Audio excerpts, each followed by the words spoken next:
Jehovah iady ho anareo. Jehovah iady ho anareo. Zany loha hevitra finaritra izany mampahery izany no anasako anao aharitra hatramin'ny farany.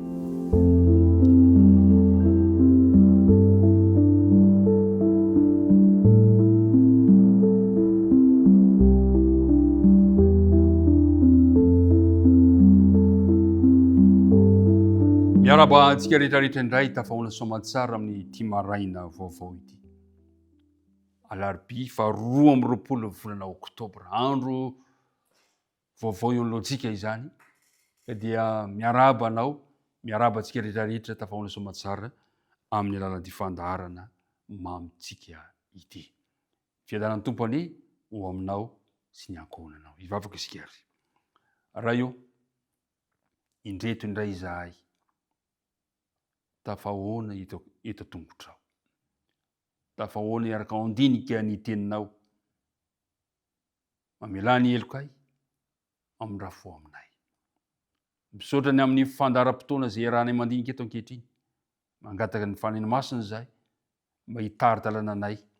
Ka ny teny izay ho renesinay eto androany dia mba hitondra faherezana, hitondra tanjaka ho anay etrehanay ny tontolo androm-piainanay. Dia mitenena Jehovah fa fonona ienanao izahay. Amin'ny anarana Kristy ny angatahana izany vavaka izany. Amen. Jehovah iady ho anareo. Josuà 10:20 tao tadidina.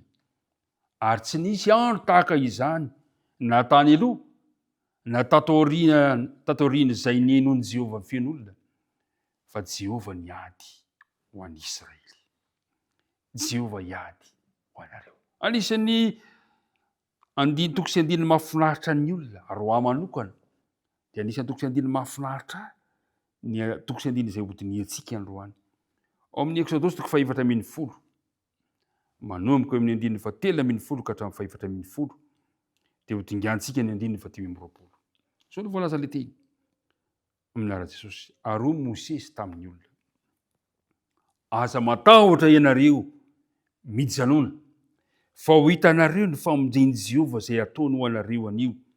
Fa ny Egyptianina izay hitanareo anio dia tsy ho hitanareo intsony mandrakizay. Jehovah iady ho anareo, fa ianareo kosa angina. Io ny 9:20. Ary nanala ny godiany kalesiny izy ka nampatsarotra ny fanandehanana.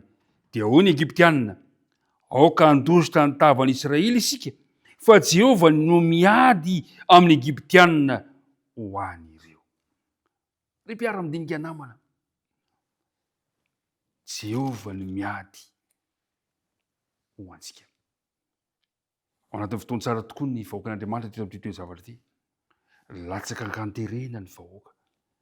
Tsy afaka mandroso, tsy afaka ny hembotra, amin'ny maha-olombelona, tampi-dalakale, tahaka ny sokina nanipato. Teo andrina anefa, o Mosesy tamin'ny olona: aza matahotra. Impirimpiry moa isika no tahaka ny hoe tsy mahita atao intsony, tsy misy nina azosika ale intsony, tsy misy azosika tanterahina intsony. Eo anatrehan'izany zavatra izany dia ho Jehovah aminao: aza matahotra.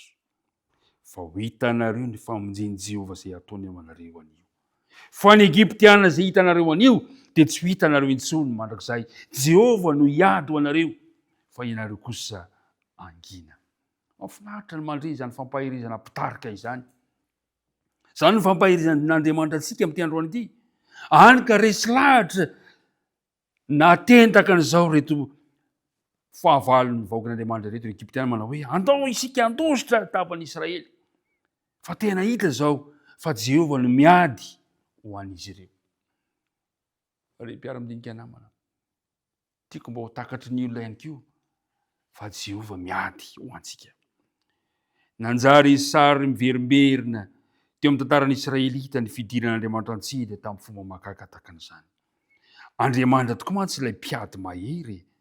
Izy ny tompon'ny fanapahan-kevitra, izy no mamolavola ny paikady rehetra, izy no mamaritra ny fomba atao, izy no mitarika ny fanafiana. Jehovah no miady ho antsika tsirairay avy. Marina fa tsy drafitr'Andriamanitra ny azony, marina fa tsy drafitr'Andriamanitra ny azon'izy ireo tanam-panantenana amin'ny alalan'ny ady. ny fikasan'Andriamanitra tsy amin'ny alalan'ny ady no azahoana ny tanànam-panantenana fa amin'ny alalan'ny fanekena sy ny fankatoavana tanteraka ny didiny fa saingy izao tsy maintsy noho ny tsy finoana ny any anjaran'izy ireo ny anjarantsika dia tokony joro tsara ary manatry maso ny fidiran'Andriamanitra antsihitra anjarantsika zany ny mangina isika angina fa Jehovah no hiady fa saingy izao tsy maintsy niady izy ireo raha jerena ny tantara rehetra dia tena tsy nilain'ny zanak'Israely ny niady fa tokony ho ampy azy ireo ny fitokisana ny fanatrehan'Andriamanitra raha ny drafitr'Andriamanitra very ny mandeha raha ny idealin'Andriamanitra dia tsy nila niady ho an'ny tenany Israely fa noho ny tsy finoana izy ireo io ny olana ary mpiara-midinika namana indraindray ao anatin'ny toe-javatra anankiray sarotra tsy misy finoana aty anatiko tsy misy finoana ao anatintsika takan'izany no niseho ao amin'ny tantaran'ny Israely ka nahatonga an'Andriamanitra melan'izy ireo hiatrika ady amin'ny toe-javatra maro samihafa tsy programan'Andriamanitra ratsy ny monomonina tamin'ny Jehovah ny zanak'Israely dia tsy ho navela niady tamin'ny fahavalony fa noho ny fimonomononana ry mpiara-midinika namana tadio fa misy fiantraikany amin'ny fiainana andavanandronao misy fiantraikany amin'ny tontolo mpiainanao ny fimonomononana isanandro ny fimonomononana mantsy dia maneho ny tsy finoana ny fimonomononana dia maneho fa tsy ampy ny fahatakaranao fa eo anilanao Jehovah androany andeo re andeha iresika samy mba hanaiky le tenin'ny Jehovah manao hoe Jehovah hiady ho anareo fa ianareo kosa angina andao apetraka eo amin'ny ady androany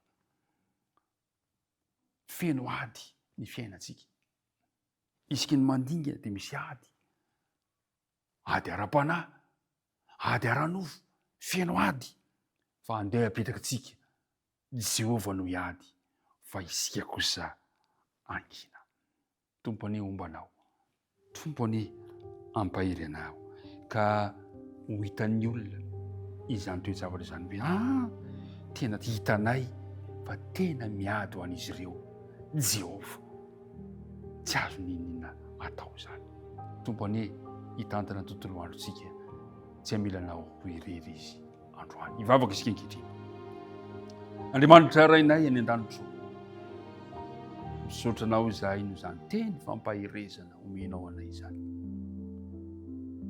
feno ady feno olana saro-pahana tokoa eo amin'ny fiainanay matetika izahay dia monomonina maneho tsy fahatokisana maneho tsy finoana mamelany elokay Andriamanitra fa amin'izao sisa zao kosa ampio izahay tario izahay mba hanaiky ny tari-dalanao ka angina izay manoloana ny ady fa ianao kosa ny hiady ho anay dia mitahiry ty mpiara-midinika amiko reto mitahiry izay mahakasika anay mitahiratra any ity firenena izay misy anay ity aoka ihany kio mba samy hatoky anao izahay ny vavaka tonony nasangatanay aminara Jesosy amen